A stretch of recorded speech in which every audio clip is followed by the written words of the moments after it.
آج کی ویڈیو میں ہم بات کرتے ہیں نپولین بوناپارٹ کی۔ نپولین بوناپارٹ فرانس کا ایک فوجی رہنما اور بادشاہ تھا جس نے 19ویں صدی کے اول میں ایک دہائی سے زائد عرصہ تک یورپ کے بیشتر حصوں پر فتوحات اور غلبہ حاصل کیا۔ اس کی سیاسی اور ثقافتی وراثت نے اسے انسانی تاریخ کا سب سے زیادہ سہرائے جانے والا اور متنازع رہنما بنا دیا۔ نپولین جزیرہ کوریسکا میں پیدا ہوا اور فرانسیسی انقلاب کے دوران تیزی سے فوج میں ترقی کرتا چلا گیا، حالانکہ اس کا جسمانی ڈھانچہ کچھ خاص متاثر کن نہ تھا۔ 1796 میں اس نے آسٹریا کے خلاف اپنی پہلی فوجی مہم شروع کی، جس میں فتح کے بعد آسٹریا کو کامبو فورمیو کے معاہدے پر دستخط کرنے پر مجبور کیا گیا، جس کے نتیجے میں فرانس کو کئی علاقوں کا کنٹرول حاصل ہوا۔ اگلے ہی سال اس نے برطانیہ پر حملے کی پیشکش کو مسترد کر دیا، کیونکہ وہ شاہی بحریہ رائل نیوی کو ناقابل شکست سمجھتا تھا۔ اس کے بجائے اس نے سلطنت عثمانیہ کے زیر اقتدار مصر اور شام پر حملے کی تجویز دے دی تاکہ برطانیہ کا بھارت تک رسائی کا راستہ بند کیا جا سکے۔ نپولین نے مصر پر کامیابی سے حملہ کیا اور یہ مہماتی سفر روزیٹا اسٹون کی دریافت کا باعث بنا، جس سے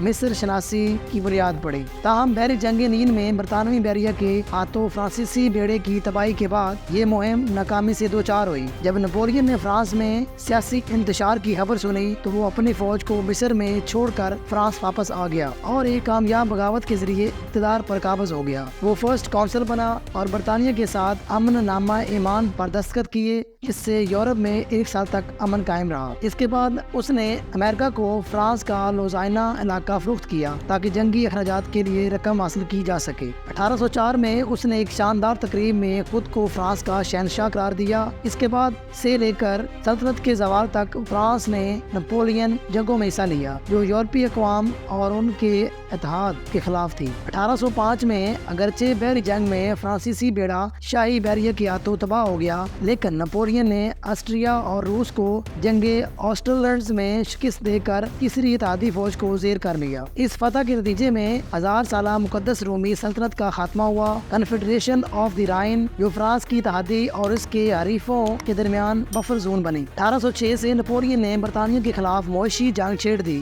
اور کانٹیننٹل سسٹم کے نام سے تجارتی پابندیاں کا نفاذ کیا۔ اسی سال فرانس نے چوتھے اتحاد کو شکست دی، پہلے پروشیاؤں کو اور پھر مشرقی یورپ میں جنگ فن لینڈ میں اس سے روس کو معاہدہ تھیلسٹ پر دستخط کرنا پڑا۔ آسٹریا اور برطانیہ نے 5ویں اتحاد کے تحت دوبارہ فرانس کو چیلنج کیا، لیکن نپولین نے جنگ واگرام جیت کر یورپ پر اپنی گرفت مزید مضبوط کر لی۔ اس نے اسپین و پرتگال میں قبضے کیے۔ اس نے آئیبیریا یعنی اسپین و پرتگال میں قبضے کے لیے پینینسولر وار کا آغاز کیا اور اپنے بھائی کو 1808 میں اسپین کا بادشاہ مقرر کر دیا۔ جب روس نے برطانیہ کے ساتھ تجارتی پابندیوں سے ہونے والے اقتصادی نقصانات کو برداشت کرنے سے انکار کیا تو نپولین نے 1812 میں روس پر حملہ کیا، لیکن روس کی وسعت، سخت موسم، جلی ہوئی زمین کی حکمت عملی کے باعث یہ مہم ناکام ہو گئی۔ جنگ بورودینو کے بعد فرانس نے ماسکو کا رخ کیا، لیکن شہر خالی اور جلا ہوا پایا۔ اس مہم کے دوران نپولین کی گرینڈ آرمی تقریباً تباہ ہو گئی۔ 6 لاکھ فوجیوں میں سے صرف 1 لاکھ کے قریب واپس آئے۔ اسی دوران ہسپانیوں، پرتگالی اور برطانوی حمایت یافتہ مزاحمتی تحریک نے نپولین کو 6 سال بعد اسپین سے نکال دیا۔ 1813 میں روس، آسٹریا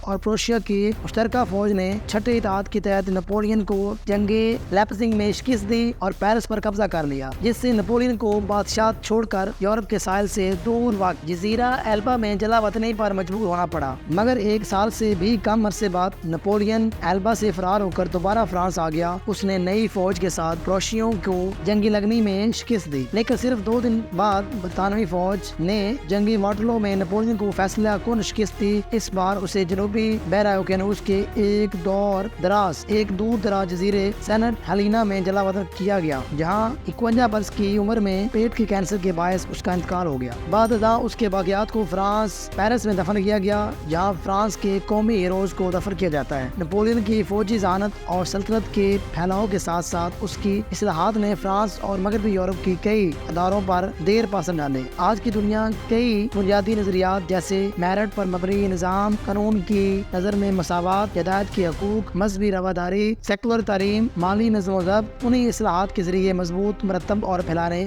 پھیلائے گئے۔ تاہم دوسری طرف عورتوں کو تقریباً تمام قانونی حقوق سے محروم کر دیا گیا۔ فرانس کی نو آبادیات میں غلامی دوبارہ متعارف کرائی گئی اور نپولین نے خود کو مطلق العنان بادشاہ بنا لیا۔ یوں کسی حد تک فرانسیسی انقلاب کی بنیادی اصولوں کو ختم کر دیا گیا۔